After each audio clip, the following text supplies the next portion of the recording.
Perfect. Perfect.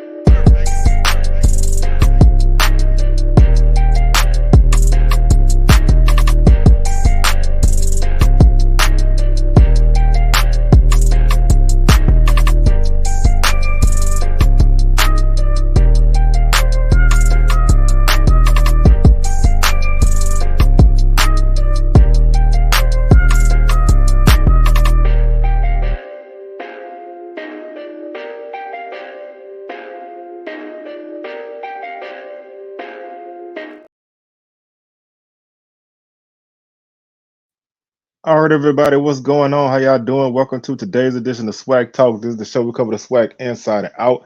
I'm your tour guide around the swag Sea Wells coming at you, and we're gonna have our final regular season HBCU Top 10 heading into championship week. Gonna have a couple more of these. Gonna basically probably update it slightly after the championship game, depending on what happens in that game.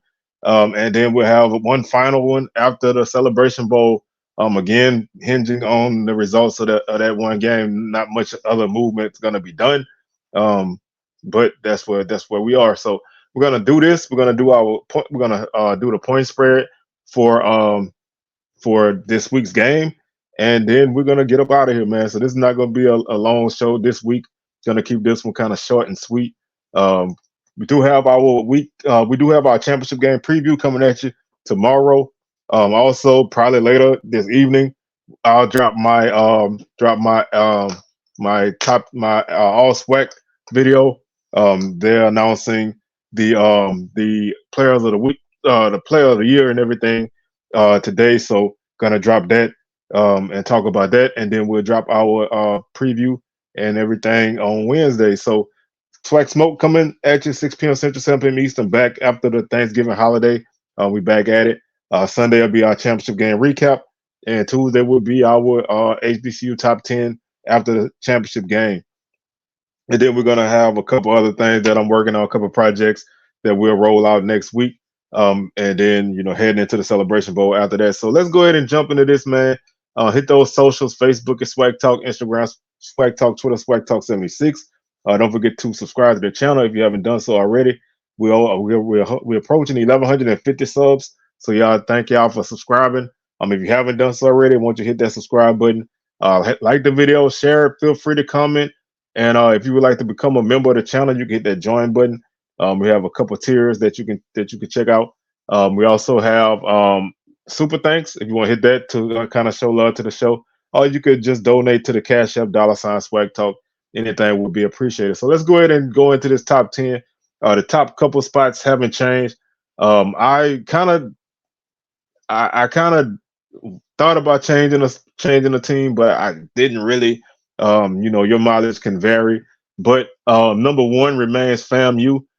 They are 10-1, 8-0 in conference. They are on a 9-game winning streak, and they go into the SWAC championship this week. They're coming off of a bye week in between that game, so they play Prairie View on Saturday in the SWAC championship game. Rattlers are 4-0 at home. They're playing really well at home.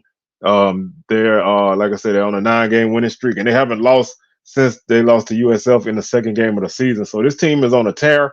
They still haven't lost to anybody in SWAC but Jackson State. And they're looking to win their first ever SWAC championship on Saturday. And they're going to be a tough team to beat. They did beat Prairie View earlier in the season, 45-7. I'm gonna share a few thoughts on that game when I do the point spread. But if you want my full thoughts, then make sure y'all catch the preview coming at you tomorrow. Number two remains Howard. The Bison, they stick at that number 2 spot. I would have jumped. I would have jumped Central over them if Central had won. I believe in head to head in when I do polls, but winning playoff games definitely would kind of jump you over that. But that didn't happen. So Howard, they remain at number 2 at 4-1 in conference, 6-5 overall. They are on a 2-game winning streak, and they are sitting at home until they play the Celebration Bowl against the winner of the SWAC championship in 2 weeks. So they still have a couple weeks off. They kind of get healed up and get sharp again. This is a team who's finished 6-5, but that record is kind of deceiving. Early in non-conference play, they lost to Eastern Michigan by 10. That was a game that they fell behind and made a nice run to get back in it. They lost to Hampton by one. Obviously that's a game that you could have won if you lost by 1 point. They lost to Northwestern out of the Big Ten by 3 points. Another game that they could have, won. That they could have, pulled off a nice victory, but they came up short. They they only got blown out against Harvard. Harvard really put the beats to them, and then they lost their only conference game to South Carolina State by 3 points on the road. So they are basically 4 points away from being undefeated in conference play, and that doesn't even look at the 30-point beating they put on North Carolina Central a few weeks ago. So they don't have a lot of one-score wins. Um, Howard and Norfolk and basically Norfolk, Delaware State, and Morgan. They're three of the four conference wins, all one score games. So if you want to play that reverse game, you can do it with the wins to losses or losses to wins. But looking at it from a top 10 perspective, they are like 4 points, basically like 5 points away from having two fewer losses in conference play. So that's something that you got to take into account for. But they remain at the number 2 spot, and like I said, they're resting up and getting ready for their first ever Celebration Bowl. This will be their second bowl game in Atlanta. They went to the Heritage Bowl in 1996, so definitely has been a while coming for the Bison to get back into the postseason. Number 3 is North Carolina Central. I kept them here. Primarily because they lost their game to Richmond 49-27. But that was a game that they had the lead for a good portion of that game before Davis Richard kind of had a shoulder injury or hand injury, and that kind of took the win out of their sails. I mean, he played the bulk of the game after that, but Richmond offensively woke up. They had a couple of big offensive plays. They had a punt return for a touchdown, and their defense locked in to kind of put the clamps on the Eagles. But Eagles finished their season at 4-1 in conference, 9-3 overall. Finished 5-0 at home and 3-3 on the road. Their losses pretty much all were blowouts. Honestly, um, they lost to UCLA obviously 59-7. They lost to Howard 50-30, and like I said, this game here they lost by 22. So the games that they lost them convincingly. But this was the team who was pretty good. I don't know if they were as good as they were last year, but they were still a very good team. Obviously, getting a playoff bid, even though they didn't win the MEAC, shows that they were capable of being a very solid team in the non-conference realm. So this is still a very good team, and that's the main reason why I didn't really punish them for losing this game. If it was during the season, I probably would have dropped them because other teams would have been playing as well, and it's tough to move a team up if somebody lost, which I did do later. So I'm not consistent in this. It's just for fun.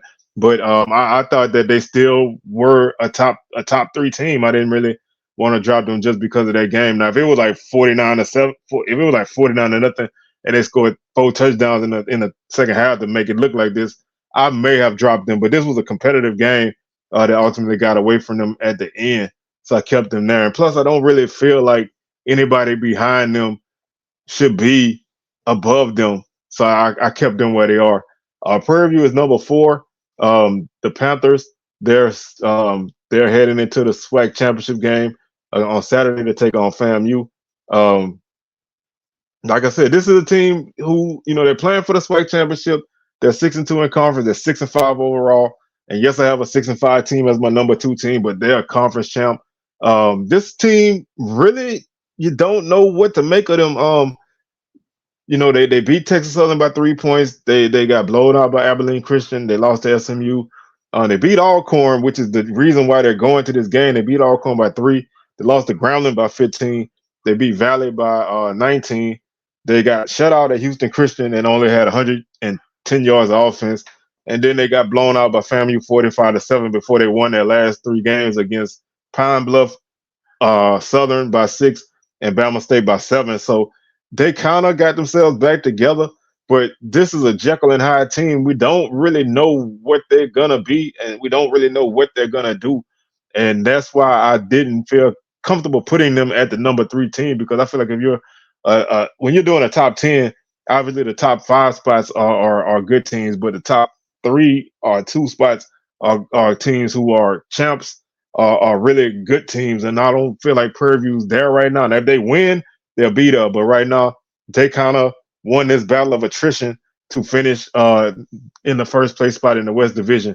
Like I said, they're 6-2 in conference, 6-5 overall, 3-1 at home, 3-3 overall. They have won three games in a row, and they needed every one of those wins to get to the championship game, which they did what they needed to do, and they didn't need any help. So they didn't necessarily need any help. They just had to win out, and that's what they did. So they deserve to be where they are.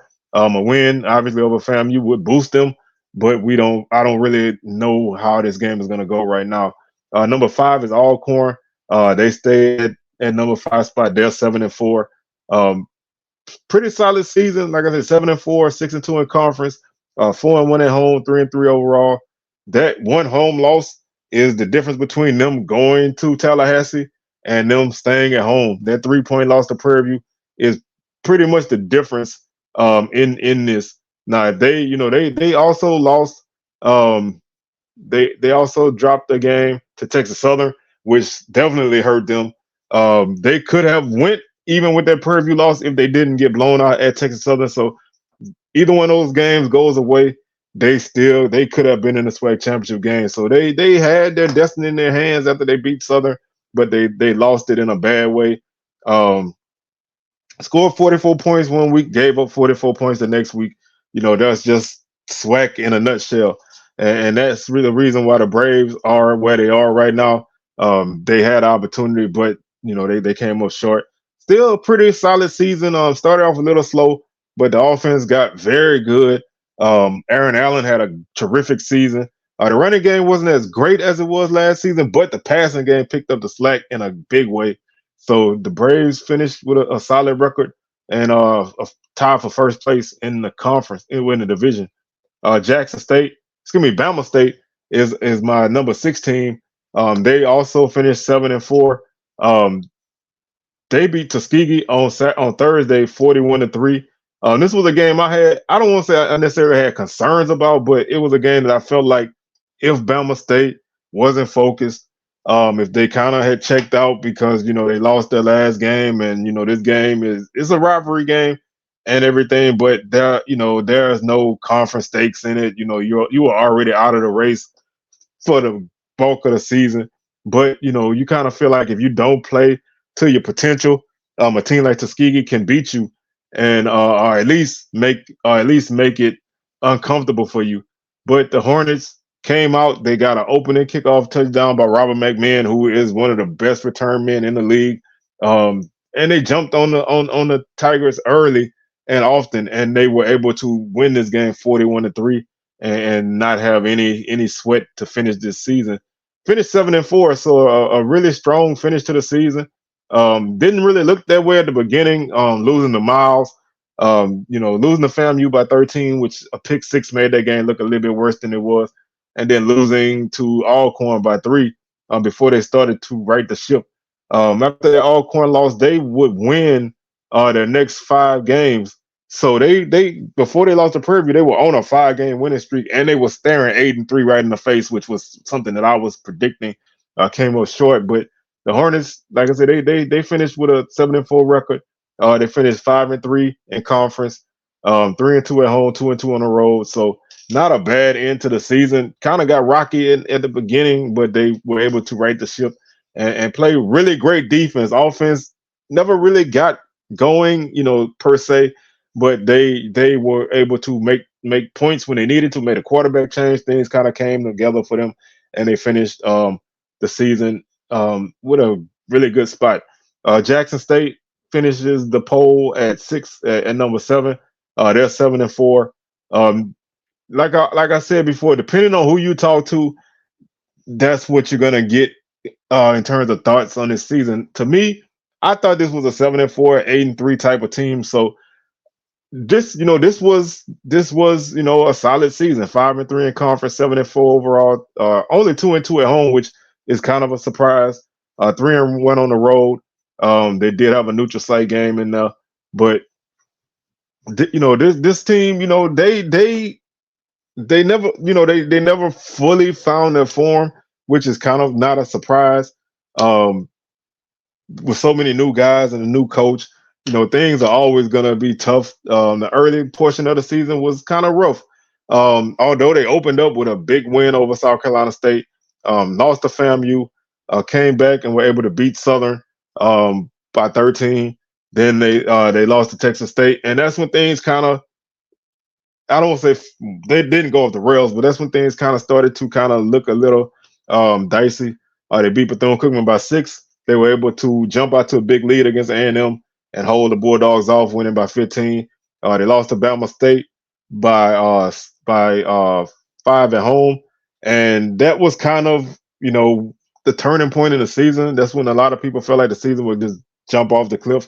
But being able to beat Valley, Pine Bluff, and Texas Southern, put them in a position at 7-4. I mean 7-3, excuse me, heading into the Alcorn game, which they would lose 28-24. But to me, this was a really good first season, a solid first season. May not have been what some people were expecting, and it was way more than what some other people were expecting. So they have the tools to build on for next season, and I don't think you've seen the last of this team. Um, my number 8 team is Southern. They moved up from 9. They beat Grambling on Saturday, 27-22. They finished at 6-5. One of the most inconsistent teams in HBCU football this year. You just never really knew what you were going to get from them. They played a really great first half against Grambling. The defense bent and bent and bent, but never fully broke. The offense kind of went into a lull and couldn't get out of it. But they were able to survive and win, with an interim coach, and finishing their season at 5-3, 6-5 overall. They finished 3-3 at home, 1-2 on the road, and they won 2 neutral site games. So this was a team that, like I said, they were all over the place. They opened up with a 14-10 loss to Bama State. They lost to Jackson State 27-14. They beat Alabama A&M 20-10 in a game that was, the defense had a great game. Offense still never really got anything going. They shut out Pine Bluff 27-0.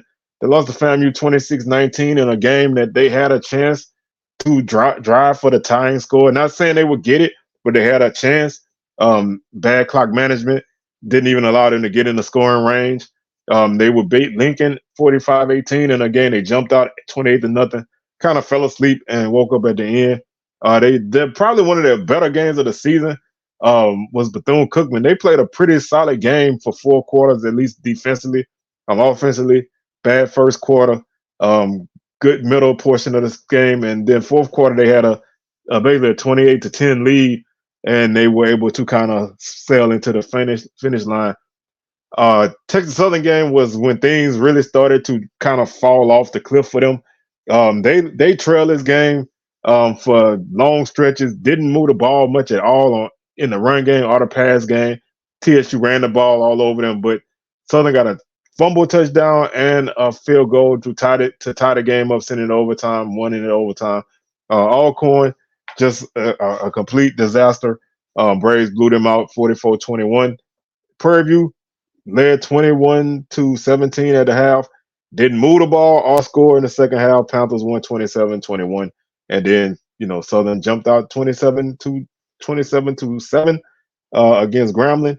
Had to hold on, but they ultimately ended up holding on to win that game. So that's why they basically, by beating Grambling, who was number 8, Southern moved up one spot from 9 to 8, and their season finishes at 6-5. Like I said, 5-3 in conference. Tennessee State is my number 9 team. This is a team who had some promise this season and really fell off. They finished at 6-5, 1-3 in conference. They lost 3 games in a row to end the season. They were 4-1 at home, 1-4 on the road with a neutral site win. Just like I said, at the beginning of the season, they lost to Notre Dame in a blowout fashion. They beat Pine Bluff by 10 in a game that was tighter than that, but I don't know if they ever really didn't have control of that game. They beat Gardner Webb by 2, who is a very good team. Gardner Webb um, is a playoff team. They lost to Mercer, but they went to the playoffs. So they had a 2 point victory over a playoff team. That's a very solid win now. Um, we're looking pretty good at that point. They lost to UT Martin by 10. They beat Kennesaw State by 7. They beat Norfolk by 7. And they blew out Lincoln by 54 before they beat Lindenwood by 23. And then the losing streak started. 35-21 loss to Charleston Southern. Eastern Illinois beat them 30-17, and then they got shut out at home to close out the season against a Tennessee Tech team who had a rough go of it this season. Tennessee Tech finished 1-3 in conference, 4-7 overall. Um, so that was a game I really didn't think they would lose, and they got blown out in that game. And they ultimately finished 6-5, but they did it in a rough way. So not the way they wanted to finish this season, but they did finish with a winning record.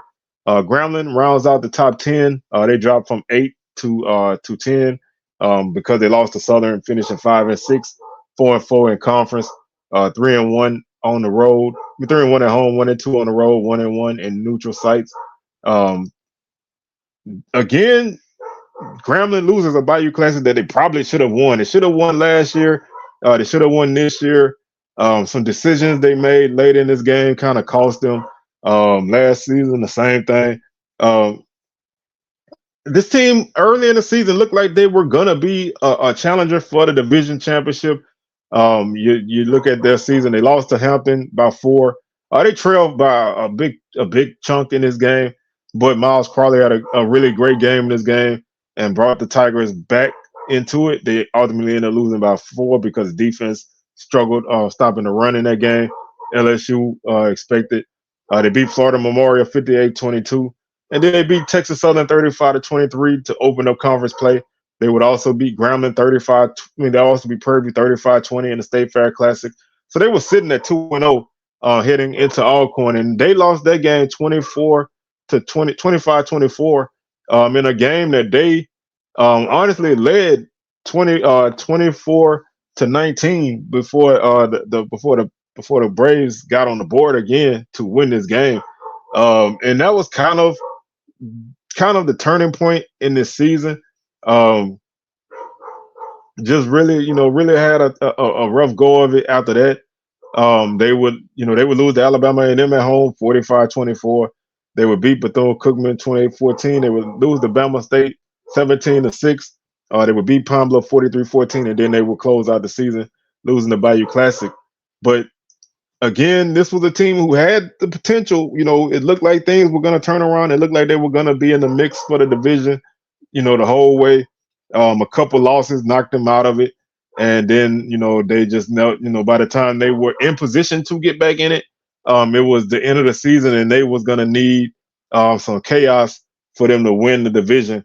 And it just never really came to because both teams who they needed to lose won in week 12. So they never really had a chance after that.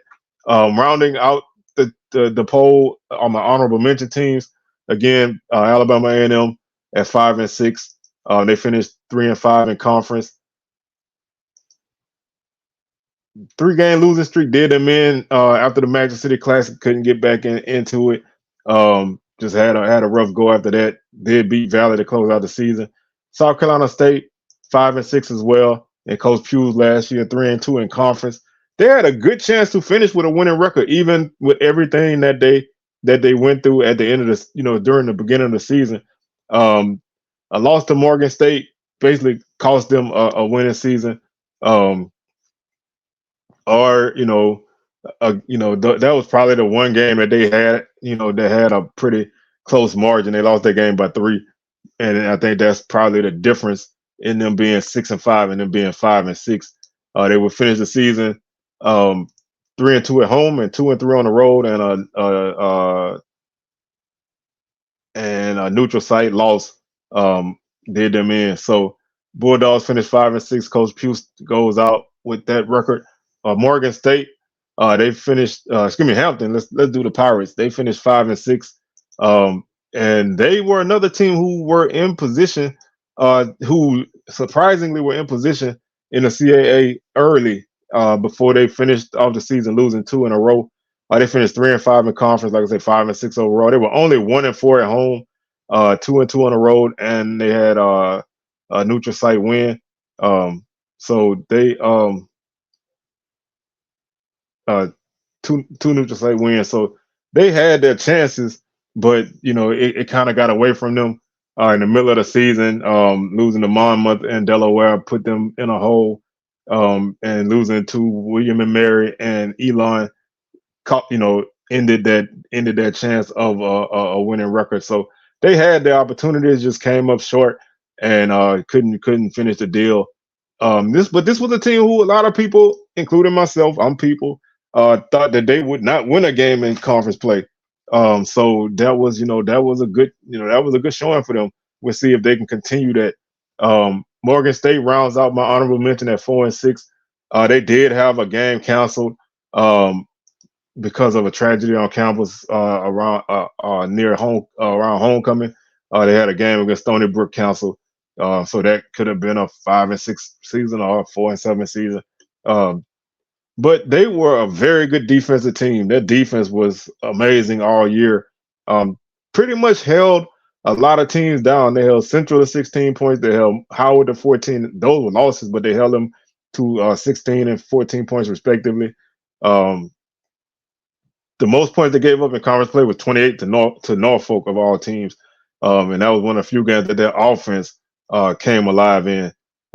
They didn't really score a lot of points this season. They also had a 3-point loss to Akron, and they beat Richmond, who was a team who went to the playoffs. So they had a pretty solid season. Just couldn't really get the offense going to kind of help them out. And that's going to do it for the top 10. Like I said, we only have one game on the schedule this week, so not a lot to talk about with the point spread. And that's Prairie View and FAMU hooking up in the SWAC championship game on Saturday. Rattlers favored by 15 with an over/under of 49. This score is 45-7 in their regular season matchup. I think 15 is a solid number because I wouldn't want to forecast this game to be another 45-7 game. I mean, it could turn out into that because FAMU's defense is extremely good. If the offense is focused, then yes, they can cause you a lot of problems. Prairie View's running game has been pretty solid this season. Not as great as they were last year, but they were pretty solid. The passing game can hurt you from time to time, but the defense struggled against the pass this season, and I think that's going to be the key for the Panthers. Can they slow down this FAMU passing attack? Like this game was basically this game was 14-7 in the second quarter before the Rattlers ripped off the rest of their points. So it was kind of tight for a while. It was 14-7 until 19 seconds left in the first half. So this was a pretty tight game before the Rattlers were able to rip off some points. A couple big plays got them touchdowns. They got a pick six at the end to make the score 45-7. So it got, like I said, got out of hand in the second half, and that's what I call a FAMU game. That's the kind of game they've been playing all season. Pretty tight first half, and then hit the gas in the second half. Prairie View's gonna have to play. They're gonna have to play a clean game, and they're gonna have to really control this game for them to find a way to win this game because they are obviously, they're 2 touchdown underdogs, and they're gonna have to do this in a place where it's tough to win. If this was a neutral site, I might give Prairie View even a even better chance. But playing at FAMU against a team that's hungry to win a championship in the conference for the first time at a sellout stadium where it's tough to win. The odds are stacked against Prairie View, and they have not been a consistent team all year. So they're gonna have to bring their A game to win this game. But I do have the Rattlers winning. There's no secret. And we'll talk about this game more tomorrow on our preview. But 15 points is a pretty decent spread. I wouldn't go higher as far as setting the spread, but I do think the Rattlers cover. I think they cover, and I would say they cover comfortably, but I think they're gonna cover, and that would give them a chance to go to Celebration Bowl. So that's gonna do it for our show today. This, like I said, was our final um, HBCU Top 10 heading into the championship game, and the last point spread heading into the championship game. And with that being said, man, y'all catch us on the rebound tomorrow. We championship game preview, and we'll talk about the all SWAC teams later this evening. So y'all make sure y'all keep it locked in with SWAC talk, and we'll holler at y'all on the rebound. Peace.